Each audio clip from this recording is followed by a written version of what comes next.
Yo, good people, what's going on? You guys are listening to your favorite podcast right now, The Statement, presented by GSU Signal. I'm with my man, the GOAT, Tyrone. What's going on with you, man? How you feeling this day? Doing pretty good, man. This weather is crazy, man. It's starting to get cold, even though spring is getting closer. And it's March, It's right now we're filming on March 8th. It's crazy. Time goes back tomorrow, too. Swear to God. Yeah. No, you serious? Yeah, we spring forward an hour. I need that hour, though. That's trash, man. But yeah. Tyrone, man, it's a pleasure to always be back here, man, with you, talking about current events, pop culture, everything that you can possibly think of. And this week, it has been crazy. Everything that you can possibly think of has happened this week so far, man. Today, we'll be talking about delving into Amanda Seales' Myron Rolle, Black reparations, which I'm super duper excited about.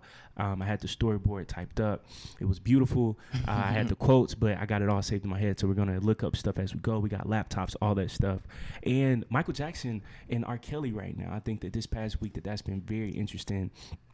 Just seeing two prominent figures, and it's not being shed in a good light at all. And, we have some memes. We have some funny things going on, to say the least. But I think, first off, when you sent me a text on Thursday and you said, hey, man, let's talk about Black reparations. Yeah. It's crazy how the universe works, because all week I've been talking to mentors about it. I've been talking to friends, people at school. And for some reason, I did not think about, why not ask Tyrone about it? So when you send me the text, it's perfect. Tyrone, let's go straight into that, man. Yeah. Do you believe, as an American, as a Black American, as someone that's in college, someone that's doing this thing, a photographer, like, you're very multifaceted, so you have a lot of different perspectives. Do you think that Black people as a whole, American Black people, deserve reparations? Okay. So, well, firstly, let me preface this. So, I saw Bernie Sanders go on The Breakfast Club. Yes. And Charlemagne asked him, or he's been asking all the politicians who come up there, what is your agenda for the Black people? What is your agenda to help Black people, or whatever it may be? And he came up and said, it came up the question of reparations. And Charlemagne asked Bernie Sanders, do you believe, or will you try to make it so that Black people get reparations, or something to that effect? Do you believe Black people should get reparations? And Bernie kind of looked at him and was like, well, what do you mean by that? Like, do you, what does that mean? And I'm paraphrasing, but Charlemagne basically explained to him, basically some sort of economic payout or something like that to help all Black people. Yes. And I have to commend Bernie, because once he finally understood the definition, he said no. He was like, no, I would not do that. He was like, I believe that I will try to do what I can to economically empower the African American community, but as far as reparations go, no. And to that, and in response to that, I saw a lot of the comments were saying that, oh, well, like, Bernie kind of just lost my vote there. Like, people were very like, oh, well, it's clear that Bernie doesn't have an agenda to help the Black community.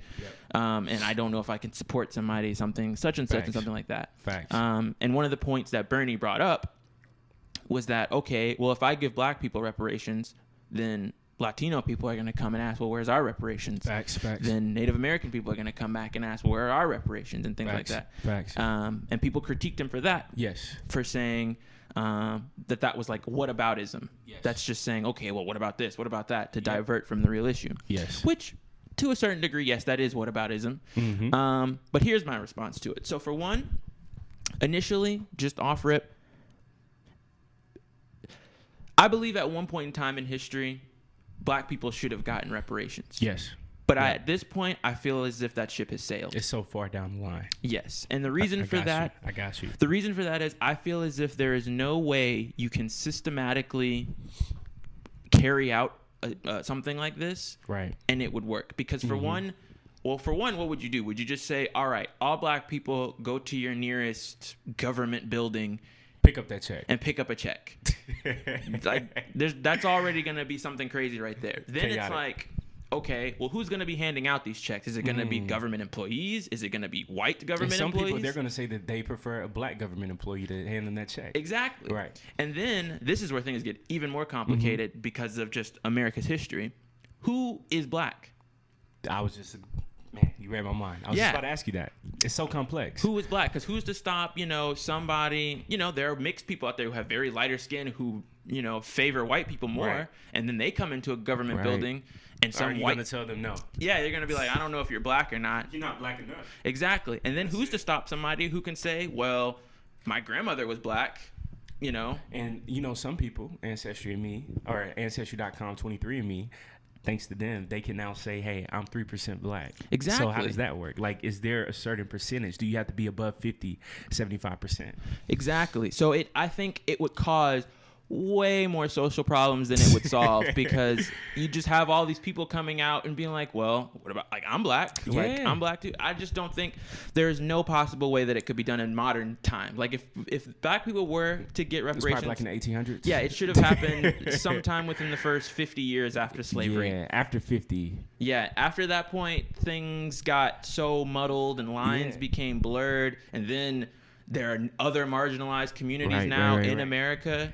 I just don't see it being a good thing. You were speaking so many facts that is crazy, Tyrone, because, too, man, on that same sentiment, I thought about this as well, too. Because what about Nigerians? And let's say, for instance, that somebody is a second-generation U.S. citizen, but their parents are from Nigeria. Could they make that argument of, hey, I'm black, too? Because if I get pulled over by a police officer, hey, he's not going to be like, oh, you're Nigerian, so I'm going to take it easy on you. And, two, I think that's why we have movements like ADOS. If people have heard about that hashtag, it is ascendants, I think, of American slaves or something like that. Direct descendants of American slaves, I think. But we have groups like that. People are demanding for reparations, tangibles, all that good stuff. But it's very dicey. Again, Tyrone, it's tough because what counts as black, and also we've seen when reparations, quote unquote, take place, that it gets kind of thrown off because you can still capitalize off of that if you're not directly that ethnic group or that race, because Native Americans, look at that right now with the whole casino thing, reservations. We have seen, if people haven't heard of this, look up the term $5 Indian. You could, during the census in the 1800s or 1900s when they were distributing out land back to Native Americans, things like that a white person could pay $5 to be registered as a Native American. Wow. And that's where the term $5 Indian comes from. So crazy. I think that people have to understand that there's always going to be loopholes. So we can have the most racist white person that you could possibly think of. Their grandfather could be black or their grandmother could be black. And they could possibly get those same benefits as you. Exactly. And another thing that occurred to me is what exactly, well, for one, you'd have to come up with some number. Yeah. And if the number's too low, then it wouldn't even make sense to do the reparations in the first place. Right. Like, if you're just giving black people $50, like, you can hold that. What's that going to do? Exactly. But then if the number's too big, then you're possibly talking about an economic crisis on a national scale. You got to change the game with that. Exactly. Because it's like, now if we're giving all black people $5,000 and 13% of the population is black people, that's a ridiculously big number. Yeah. So... And then what? Taxpayers are gonna have to pay for that. So then, Americans are paying. You know for that Americans ain't gonna pay for that. Though. There's just no way it could possibly work in today's. But another big thing I was gonna say is, let's just say it does happen. Let's just say some way the system comes up and says, all right, fine, all black people get. Let's just go with the number $5,000. All black people get a $5,000 check. Then what? What's next? Exactly, because one of the big, I guess, criticisms you could say of like black people is that we're one of the biggest consumers in this big time in this country. Big time. So, I mean, I don't know. We will never know. But from my interpretation of just how things go, I feel like majority of people, not even just black people, but majority of people, if you gave them $5,000 just for no reason, they would blow at least half of that money. That's a fact. Just like tax season, it's coming up. They'll be like, bro, I got this check. I'm about to blow this thing, all that stuff. And I think that this dynamic is so interesting because we don't know how to even address this. And like what you said, we should have got this handled, or not we should have, or America as a whole should have handled this back in the 1800s. Because, with the whole 40 acres and a mule, all that stuff was made just specifically for us, but yet so many things happen. We already know, like, we always got finessed. Exactly. So it happened. But Ta-Nehisi Coates, have you heard of him? No. By chance, Tyrone? So I already know that you take African American studies classes, so I think eventually it's bound to happen. But pretty much, Ta-Nehisi Coates, man, he wrote this up a while ago, but it's called The Case for Reparations. Okay. And he was ahead of his time for this, but I think Ta-Nehisi's probably like in his 40s or so.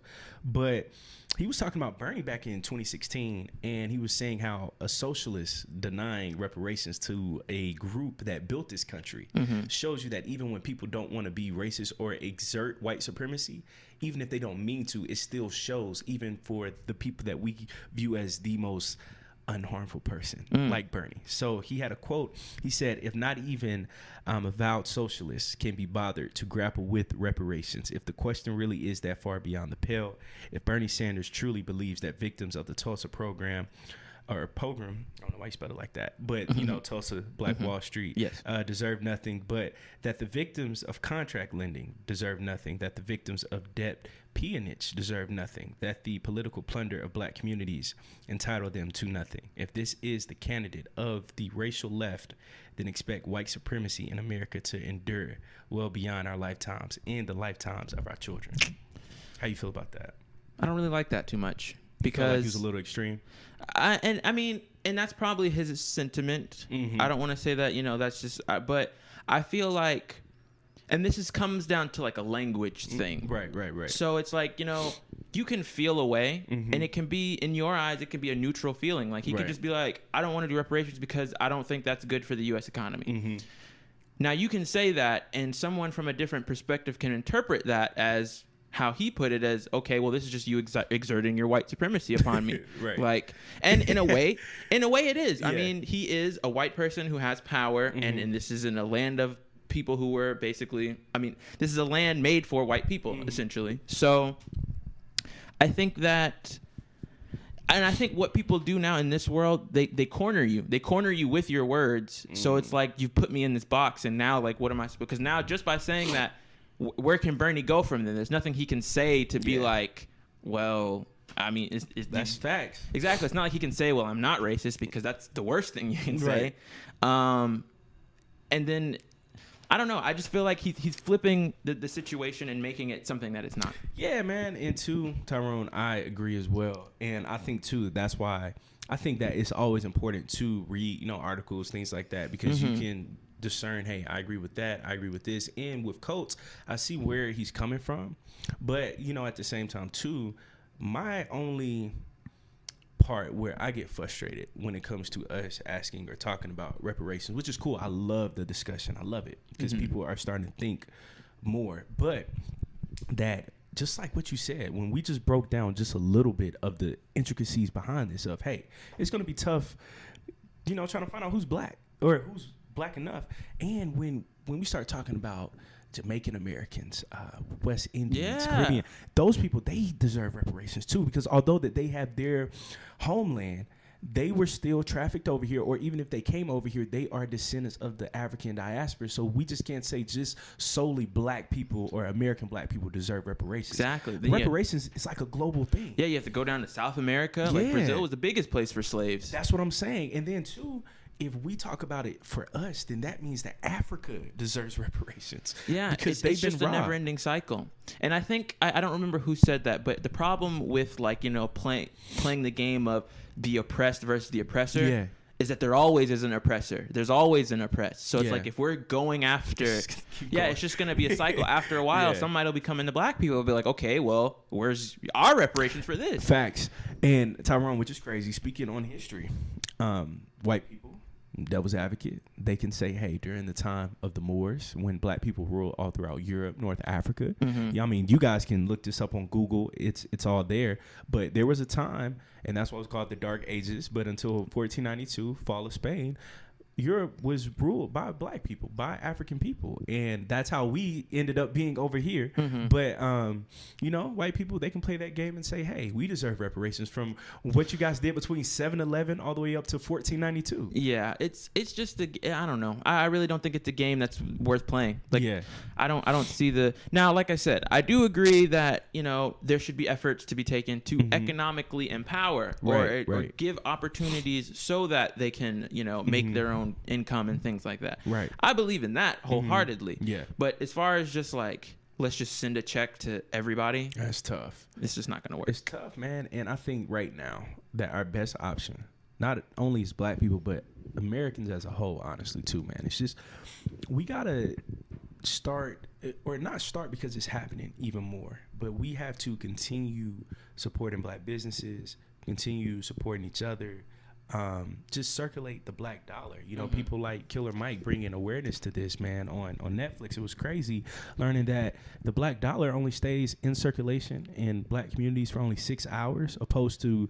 white communities and even Jewish communities where it's in circulation up to 26 days. So we have to practice financial literacy more, and at the same time too, which goes back to why people want reparations, and I get it even while we're having this great discussion, is because when we practice financial literacy or black wealth to its height, every single time it was torn down, like Black Wall Street, Auburn Avenue, Atlanta riots, 1906, or we can go to Rosewood. Like, there's so many prominent black cities and towns that were torn down when they were practicing black economics. And then from that, I think that discouraged us from practicing black economics, because we probably have that mindset of, hey, if we start making something shake, it's going to get torn down.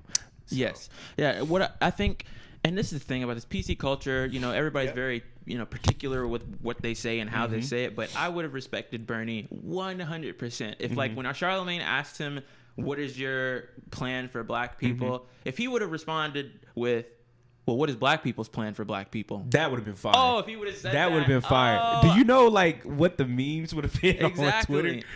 If he would have said that, I would have been like, yes, Bernie, yes. Because I feel like, I mean, that's essentially what he said. Right. But, like, I feel like it would have resonated more with people if it's like, look, you can berate any person in this seat or in the office all day. Like, well, what are you going to do for black people? What are you going to do for this? What are you going to do for that?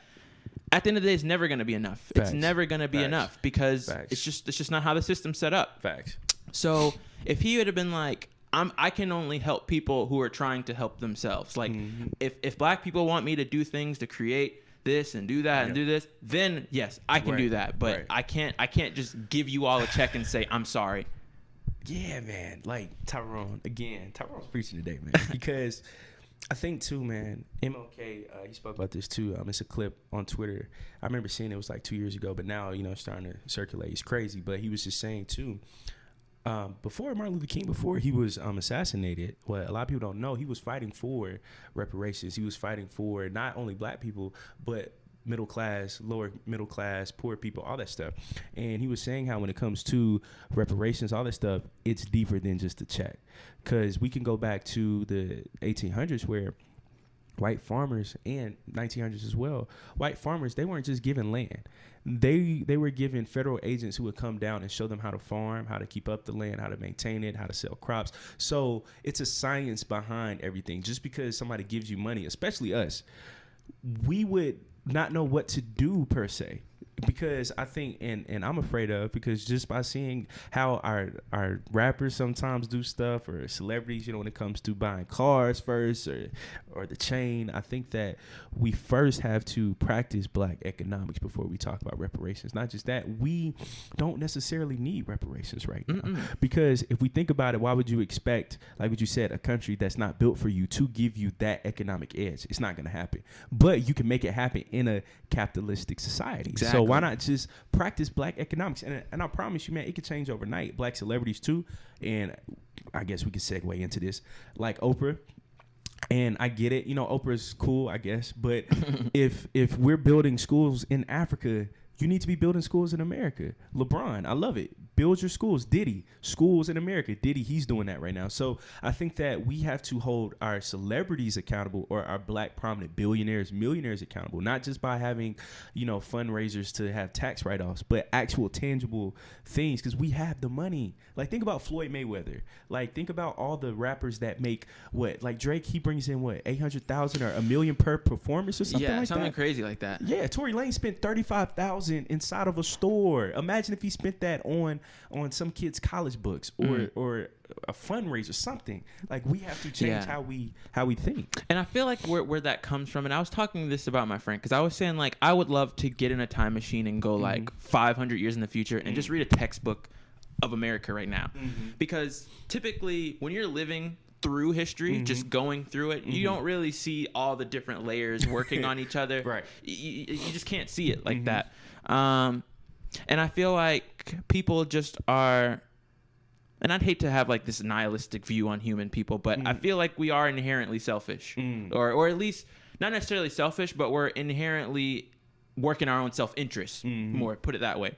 And I feel like people just easily lose sight of that, you know. I don't know, because in this capitalist society, we're very meritocracy based. So it's easy for people when they get a lot of money to just be like, well, I did this on my own. Like, I did it. You can do it. Right.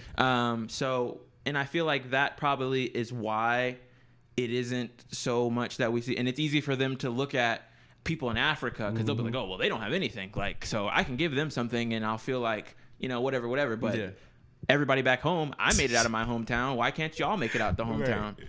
And I don't know. I think it's just a flawed perspective of the world, and I don't know, I feel like it's something that we can only we only can, but I feel like most people only look at it retroactively to be like, well, damn, well, you could have spent that money on this as opposed to doing that. And I mean, I get it when celebrities post stuff on Instagram, social media, and be like, well, I made it. I did it. You know, you guys, y'all weren't in the trenches. Y'all were in the studio. You weren't in the gym. I get that. But at the same time, you have that responsibility because you were once that kid that didn't have anything. And I think that people forget, and Muhammad Ali, he said it best, our mission is to leave the world in a better place. So when you die, you don't bring some U-Haul truck to your grave. So you can't bring all that money there. You can't bring all that jewelry. So why not leave something that can better everybody else? So I think that that's very important.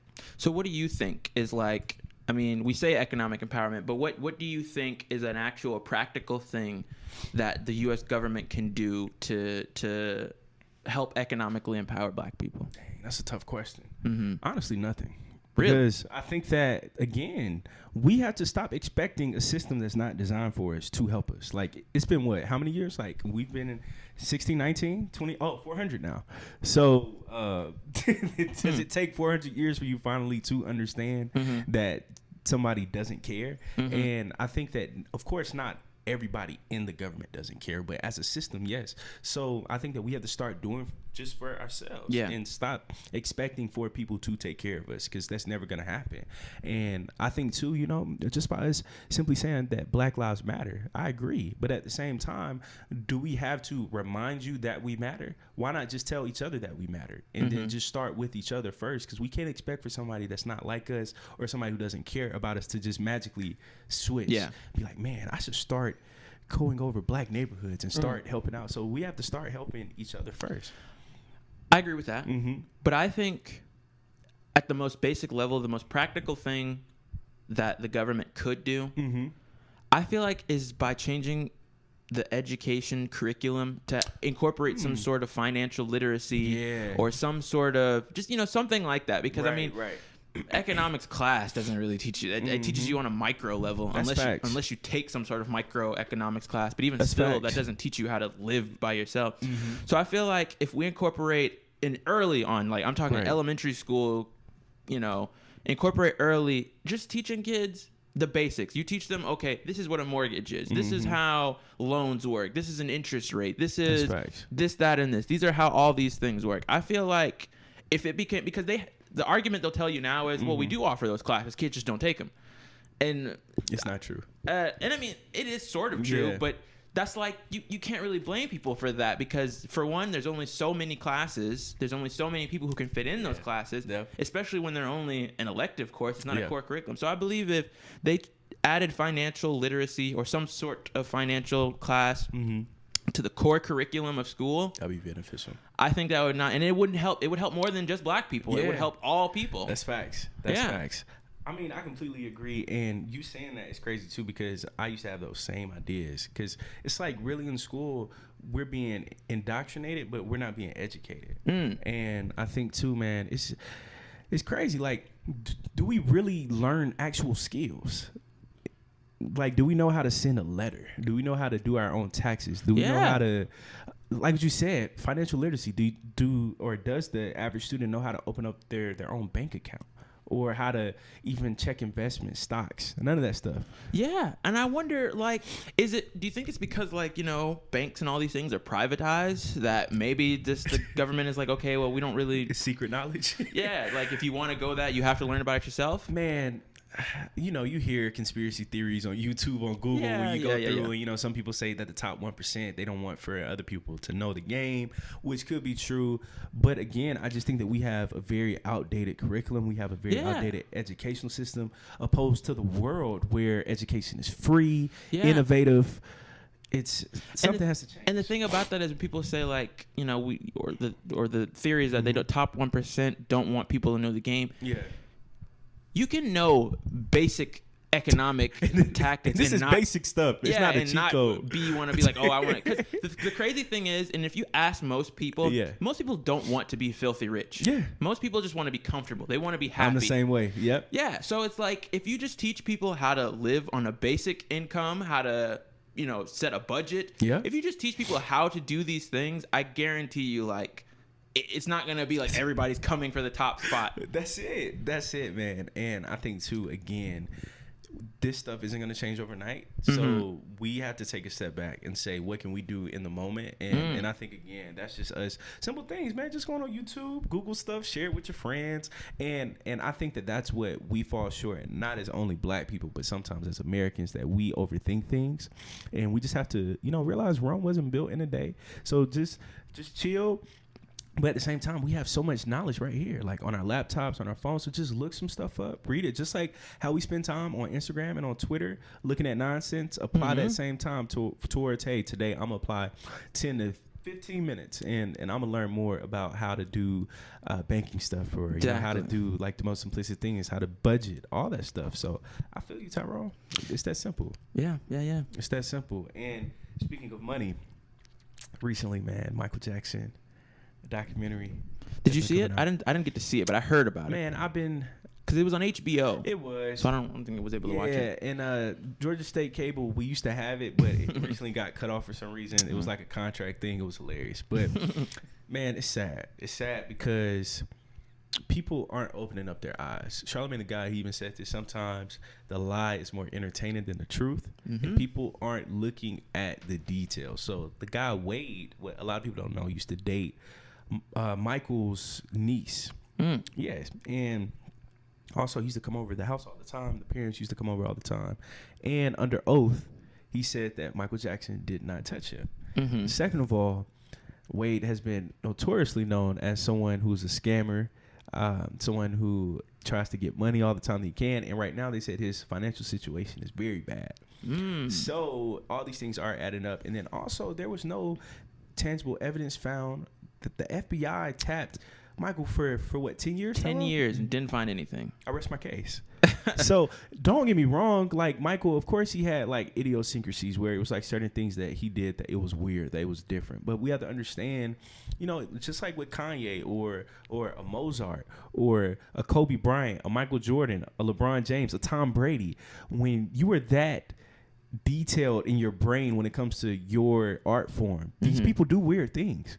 And I'm not saying, you know, you hanging out with kids is okay, but at the same time, if there's no tangible evidence, we can't be doing a documentary on a dead man who can't defend himself. Yeah, like, that's not ethical. And then these same people lied under oath. Then if they are telling the complete truth, you lied under oath, which is perjury. Because you said that he did not touch you. Yeah. See, that's the crazy thing about, or just like in the judicial system when it comes to lying. Yeah. Because I saw this with when I was watching the Michael Cohen trials. It's hard for us to believe, especially when money is involved too, because it's like, I don't really know where your intentions lie. Because if you're telling me, okay, well, you did this because back then because you did it for money. Well, who's to say you're not doing this for money now? Facts. So Facts. It does become kind of crazy. But like how you said, the FBI, like, for 10 years. That's a minute. Yeah, 10 years. And the FBI, if they want something, they're going to find it. And I think the fact that they didn't, like you said, should be... and because Michael Jackson's a very powerful man. Like, there were people out to get him because he was on the way to owning all of his own music. And Sony was like, Nah, man, we can't have that happen. So I think that the fact that he's got big corporations, big government, all coming after him. Any other person gets taken down. Like anybody, they're finding, I've downloaded pirated movies or something. They're finding something. But I mean, I don't know. I think that just shows like, I mean, well, we'll never really know. But yeah, of course. I think that holds weight. That definitely holds weight. And then too, man, Oprah, she ought to be ashamed of herself. Like, you know, she's exactly. What did she do? Man. What did she do? So you know how they have specials in the after party thing. So she interviewed Wade and the other guy afterwards, and she was just saying, you know, Michael Jackson, I get it, he's famous, but famous people, they can still do horrific things. But I'm like, Oprah, we don't know if this is 100% factual. And then also, you were great friends with Michael. And also where my issue lies with Oprah is that you're good friends with Harvey Weinstein. And I don't see you applying the same energy to Harvey Weinstein. And then she's friends with the guy, I think it's like John of God or something like that, which is a crazy name. But that was one of her friends. She had him on the Super. I was about to say Super Bowl, but it's the Super Soul Sunday. Oh, her podcast. That's what it is. Okay. Super Soul Sunday. Yes. And she had him on that show, and this guy was recently found raping hundreds of women in South America. So I'm like, Oprah, we got all this stuff going on with your close friends, and you're not applying that same energy. But we have Michael Jackson, a man who is dead. You call yourself a journalist. That is completely unethical because he is dead and he cannot defend himself. Yeah. So you can say anything about Michael right now, and you can say, hey, that's the truth because I said it. It's funny that you say that because to parallel and segue at the same time, the R. Kelly interview this week, you know, everybody was commending Gayle King for how she was so composed during it, but to me there were some things that she did that seemed kind of spotty to me. And one of the biggest things she did, what you're about to say, it's when R. Kelly was, you know, going on ranting and raving, and she like postured up and looked him dead in his face. She was like, "You're playing the victim card right now." Yes. And I was like, whoa. Yes. I thought that was, I mean, say what you will about R. Kelly, whether you think whatever is going on. Yeah. But as a journalist, as a professional. Objective. Exactly. And for you to sit up and look in this man's face and say, I think you're playing the victim card right now. Not even that. You are playing the victim card right now. I was like really taken aback by that. I was like, wow, did she really just say that? Like, and nobody kind of, you know, everybody's so caught up in the circus of R. Kelly that nobody even paid any attention to that. What was your whole reaction to that whole? Man, Tyrone, same thing, just like what you said. When I was watching it with Sid, man, shout out to young Sid.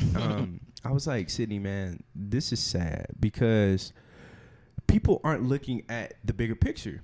And me being completely 100, because that's how we are on this podcast, I think that there is an agenda to tear down black men. And I think that right now it's so obvious because if we dissect this R. Kelly situation, I'm not saying that he's not guilty because he is, of course, but we aren't looking at it wholeheartedly. All right, so for instance, we have Gayle King. Notice how we have two black females on these two black men. So we have Gayle King interviewing him. And like what you said, you could tell that her goal was to get him to get frustrated. Yes. To get a soundbite so it could go viral. And I think that's why she was standing still, because she was like, I got him. And I'm going to keep standing still. And the fact that she kept agitating him by saying, you're playing the victim card. And I think one line she was like, do you expect for me to believe that? And I'm like, you're sounding really biased right now. Like, why not just be professional? And everybody kept saying, that's such a great journalist. And I'm like, no, it's not. Because you came in not objective, which is not professional, and you kept egging him on. So my only thing is too, man, if we're going to do this with R. Kelly, we have to do this with Harvey Weinstein. Like, I want to see this. And yes, I get it. You know, he's under trial, but we aren't pushing that. We are not pushing that. Louis C.K., Kevin Spacey, like, we are not applying the same energy. The Catholic Church, over 6,000 priests. Yeah. Were found guilty for touching young children. Yeah. Yet we're talking about R. Kelly, that's something that we've known about for decades. Like, even when we were kids, I remember R. Kelly jokes. Dave Chappelle, that was like back in 2004. Yeah, so yeah. This isn't new, yet people are acting like this is new information. And I think that speaks to us as common citizens that we don't analyze things. Like, why does it take a Lifetime docuseries, 6-part series for us to say, oh, he's this sick individual, yet he told us years ago that he was the Pied Piper of R&B. Yeah. And I feel like that rising trend is why he even decided to do this interview. Right. And I've been hearing a lot of people say that, like, not only is he fighting in the, legal court, he's also fighting in the court of public opinion. And I think that this interview was like his trial in the court of public opinion. Facts. He was very I'm certain he's cognizant of all of the media and all of the jokes that's come out about him over the years. Right. So he was like, you know what? And I have to commend him in the sense that this is some heavy stuff, and he's been silent for so long, and now he's finally coming out to say something. Exactly. I commend him to finally coming out and trying to give his piece. That's facts. Where was I going with this? But essentially, I was going to say that I feel like he made this move in order to combat, like, this public opinion. He's like, all right, well, let me at least try to save face. I'm going to go, like, he's even like, where's the camera at? I'm just talking.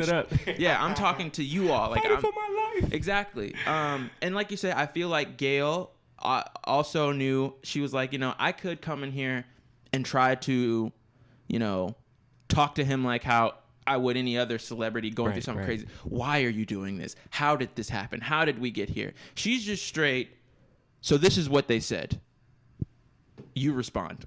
It's like, I don't. She was just came in there with the intention, I'm gonna put the pressure on his neck. Yep. Which, at the same time, it's cool. Yeah, it's cool. Yeah. Like, this is a high thing. People want to know, like, okay, what's going on? Like, why this and that? But like you said, I think this is such a hot button issue, especially when you're dealing with other women and their perspective on it.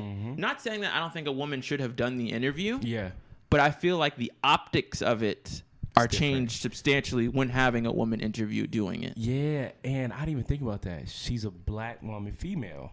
R. Kelly, predator or being a predator towards black women, which is crazy. Never thought about that. And man, I just think that people don't look deeper. Again, we've known for years about R. Kelly. Right. So I'm like, okay. Right. And I don't get why we can't. Everybody got all their jokes in January. Just leave, because if people are truly infuriated with him, you're feeding the monster by constantly keeping him in the news, by constantly tweeting or doing the memes. This is how Donald Trump got elected.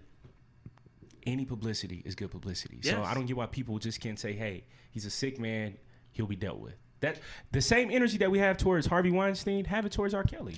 And I think that why R. Kelly is so... Because for one, it is triggering. Like, you just hear that name, especially now, you just hear the name R. Kelly, and you're immediately flooded with all the imagery of what's going on. So that is true. And it's funny that you say people can't look past, because we were talking before that I was saying in my African American Studies class, our teacher was trying to bring up a broader point about black men and their emotions and bottling in their emotions until you eventually burst.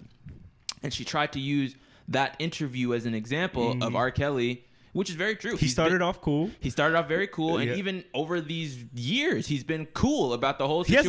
He hasn't said anything. So this was the explosion of that emotion all bottled up.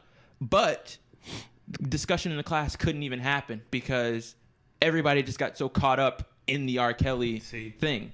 It just came down. Everybody was talking, gave their take on whether he did it. Everybody brought up, well, what about Harvey Weinstein? What about this? And it's like, you guys are completely missing the point here. Right. But to that, because someone brought that up to me, or they brought that up in class about, well, why don't we get on Harvey Weinstein? And I have a theory as to why I think that. Maybe at least Harvey Weinstein. I can't really speak for Kevin Spacey and Louis C.K. and all those. But I feel like, well, for one, the common average consumer knows who R. Kelly is. I feel like the average consumer, well, at least in the most recent years, that's changed. But prior to all of the Me Too movement, you had no idea who Harvey Weinstein. You didn't really know who Harvey Weinstein was. You just saw Weinstein Company, but you didn't know. And even still, you didn't even put a face to that. You were just like, okay, whatever. Yeah. So I can see why no one, and even like there's videos of, it's so funny. There's a video from 2003, I believe, Kurt Cobain's wife, Courtney Love. It was at the roast of Pamela Anderson, and Courtney Love was on the red carpet. And they were asking, someone asked, she was like, what advice would you give to some young women coming up in the game or coming up in this industry? And she said, if Harvey Weinstein invites you to a hotel room, don't go. Like, she said that in 2003, she said this. 2003. 2003, wow. She said this. And everybody kind of just laughed it off. They were just like, whatever, like, haha. And then, she was blackballed right after that, too. After that performance, she was blackballed. So I feel like the Harvey Weinstein one was a little, as far as why the public outrage isn't as big as the R. Kelly one, it's because people just don't know who Harvey Weinstein is. Facts. And even if they do know, they don't really, he's just some white man with money. So, and that's the problem, man. Like, we're so quick to go down or target each other or target easy targets. But when it comes to big figures, we kind of hesitate. And I just think that if we're going to be bold, unapologetic, we have to apply that same energy towards everyone, because then everyone has to be held accountable. But I get it. It takes time.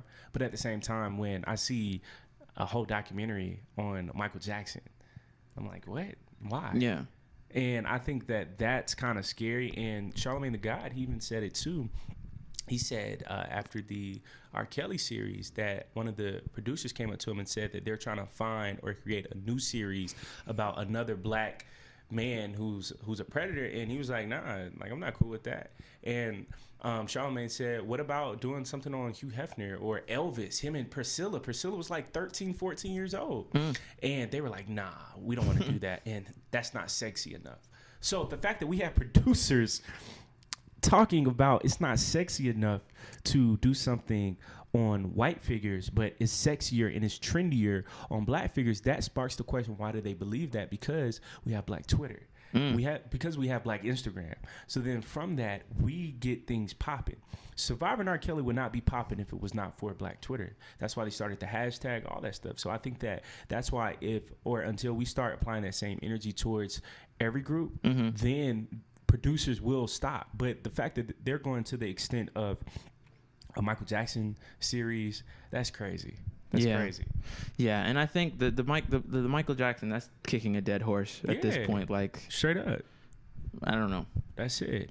And kicking a dead horse right now, and people making accusations. We're going to segue to Amanda Seales and Myron Rolle. Yes. Yesterday, I sent it to you. Myron Rolle, which is crazy. I was doing Black History facts for every day, and one of them was for Myron Rolle. Growing up, I looked up to him. Played football at Florida State. He was a Rhodes Scholar at Florida State as well. I remember he went on a helicopter, I think an airplane, coming back from Oxford or from Boston at first, all the way down to Tennessee or Florida to play a football game. Then he went back. So he was doing his studies, neurosurgeon right now. He played in the NFL, and he was a genius at the same time. So I always thought he was a really cool guy. But when I posted my video on him, one of the girls who I know, Brianna Dahlquist, shout out to you, Brianna, but she was like, Caleb, he's a creep. And I was like, what? And she told me that her friends who went to Florida State and her sister as well said that he was a creep and that he used to do girls dirty and weird. So I was like, that's kind of strange. So then I hear about Amanda Seales and Myron Rolle, and she was saying that she was sexually harassed by him. And then we later found out that she had to backtrack and say that it wasn't like that, and originally that he opened up the door butt naked on a first date for a female, and all these crazy stories. But then she backtracks, and then we later find out that she did that because he turned her down for sex, pretty much. Like, he didn't want to have sex with her. And she said this, or they backtracked? This was on the Young Turks. This was on The Root. It was like 10 other things, and they were saying that was like the common consensus thing.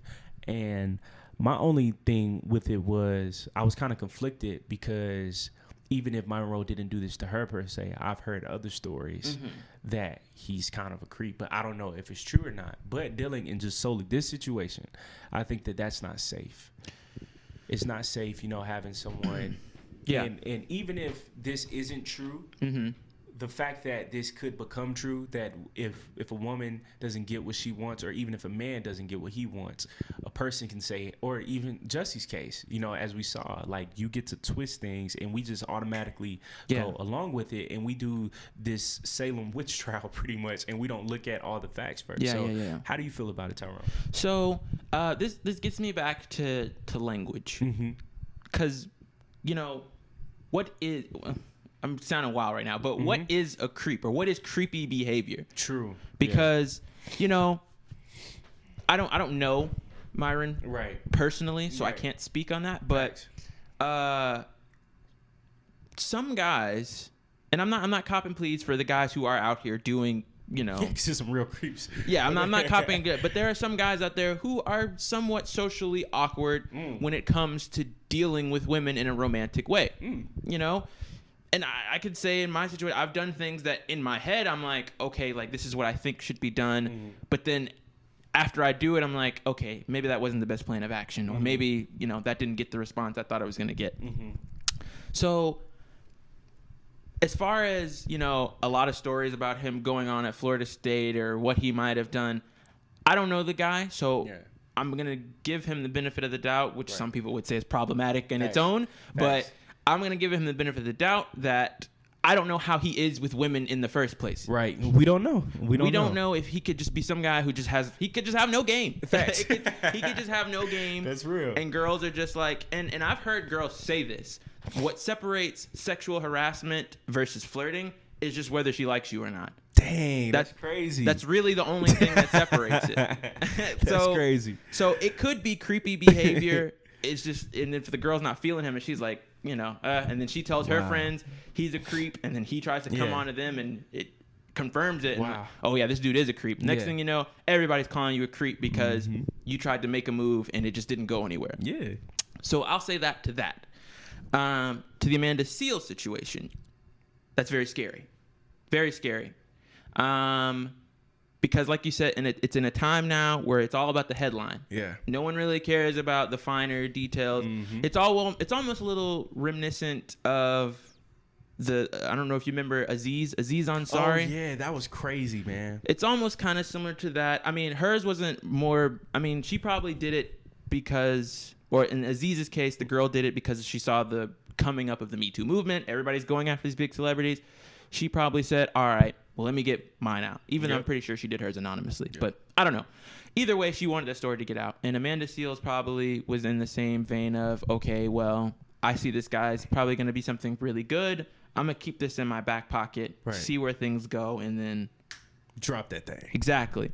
So I don't know. It probably could have been another situation like Aziz. It was just an awkward, maybe somewhat sexual experience or just, you know, romantic, and it was awkward and things just didn't go right. And she probably had, you know, girls get sexually frustrated just like men do. Yeah. So she probably was like, dang, like, you know, you're not leaving me on a good note here. Right. So she probably had some anger. And then when the time came, she was like, yeah, dude, this dude's a creep. Like, he's trash, this, that, and this. Now, the backtrack, that's where things are, because, like you said, she isn't the one who actually came out and said, oh, well, that's not what I meant. It's just reports are coming out saying this is what really happened. That's it. So that's a little muddied. If she was the one who came out and said, well, that's not what really happened, then that would be, like, pretty crazy. Because it's like, dang, not only did you intentionally do this, now you know that it's wrong. So I don't know. Yeah, man. And two, he's a doctor. So, you know, now patients, they can be like, I'm not comfortable and all that stuff. It's tough, man, because it's like, even if you knew, I think that how she went about it, like on the Breakfast Club. And then, you know, she said that she wasn't going to say any names. But then afterwards on Instagram Live, she was saying how 8 women came forth and told her. And she was like, yep, that's him. So she was like, so now I'm going to say it. It's Myron Rowe. And do you feel like that's an effective way to actually do it, or should you do it like behind doors? I feel like you should do it behind doors. At least if it's not something like a court case yet. Or something. If it's not something that's like just pertinent information, like we need to know. Yeah. I think it's something that should be done behind closed doors, because, like we said, we don't know what happened. And how long ago did this thing even happen? Oh, man. I think it was just like months ago or something. Oh, okay. So I was thinking years ago. But either way, still, like, I don't feel as if you should present the public with all that without giving the public all the information. Yeah, man. And name dropping, that's not cool because we know the power of social media and people, they can be spamming his comments now. And I think, too, that right now with this whole situation, which is crazy, it shows again that we have to hold everybody accountable. R. Kelly case, Michael Jackson, Amanda Seales, even black reparations. Everybody has to be held accountable. And I think in this situation, until we start implementing, because it's going to get to a point, I think, until we start implementing laws for false accusers, people are going to keep doing it for it, come up for attention, for all those things. Justice of the world, Jussie Smollett, they're going to keep occurring. What's the lady? Barbecue Becky. Yeah. All those people. It's like, we're going to constantly have situations like this because people don't face consequences and repercussions for that. But see where the muddied line will be? Because especially like a Barbecue Becky. Well, maybe not her. But in some of those situations, you know, some people probably do feel uncomfortable. Facts. Some people probably did. So how do you decide? Exactly. So in that moment, she probably, or anybody, in that moment, you're probably like, something could go down here. That's a great argument. I'm not sure what could go down, but something could go down. And you probably do feel threatened, and you're like, okay, maybe I want to tell someone. And then maybe as the years go on, you'll look back and be like, okay, well, maybe that wasn't as bad as I thought it was, but you know, everything's different when you're in it. That's tough, man. That's what I'm saying. It's really hard. And like I said, that gives me back to the whole, you know, some guys are just awkward with girls. Sometimes guys learn just like how everyone else learns nowadays from watching TV, from reading on the internet. And, you know, in these romantic comedies, the guys do these things that would not work in real life. That's facts. And these guys try to implement these things, and girls are like, well, what are you doing? That's it. And now it's like, dang, like this whole, what normally was a trial and error for most guys of like just figuring out how to talk to girls and how to socialize properly. Now it's like it's a minefield. You mess up one time, you're dead. That's it. That's it. And I think too, man, again, a minefield. Guys have to be cognizant about our actions. We have to be considerate. And I think too, man, this serves as a testament as well that this whole dating game of guys thinking that they can have multiple partners or even females, I think that this is teaching us, hey, it's better off just focusing on a select few of women, not trying to be this player, because then you're going to trip on yourself rather and get yourself in trouble because you're going to be messing with so many different people. That's different personalities, spite, all that stuff. So you got to be extremely careful. And I think too, just being focused and thinking things through, communicate to, ask women, what are they comfortable with? Are you comfortable with me doing this? And even if they feel like you're asking too many questions, I would rather ask too many questions than not ask enough, because afterwards I don't want anything coming out saying that, hey, I felt uncomfortable, he didn't ask me about it, I didn't give consent. So just keep communicating, keep asking, and be considerate. And Tyrone, man, before we go, what are the artists, what's some music, some playlists that we should be looking out for? Let's see. Okay. Let me take a quick look through my